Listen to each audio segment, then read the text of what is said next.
গত বছরের ডিসেম্বর মাসে 29 দিনে দেশে রেমিটেন্স এসেছে $3 বিলিয়ন বেশি।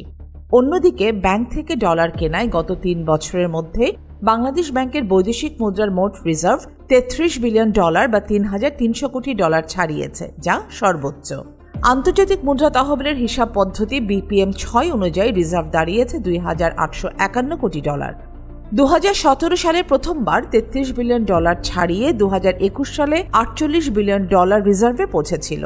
আর ফ্যাসিস্ট সরকারের পতনের সময় রিজার্ভ $26 বিলিয়ন নেমেছিল। বাংলাদেশ ব্যাংকের তথ্যানুযায়ী 2024-এর আগস্টে আওয়ামী লীগ সরকারের পতনের পর থেকে রেমিটেন্স তার ইতিবাচক ধারা বজায় রেখেছে।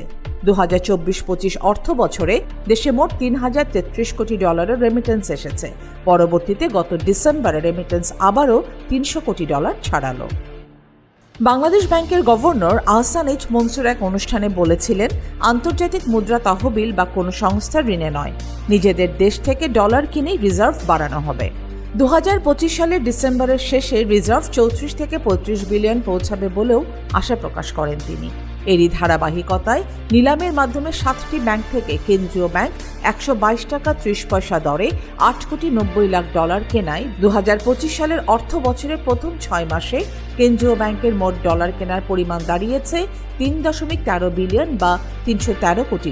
এর মধ্যে শুধু ডিসেম্বর মাসেই $1 বিলিয়ন বেশি কিনেছে বাংলাদেশ ব্যাংক। ফারহান আহমেদ, আয়না টেলিভিশন, ঢাকা।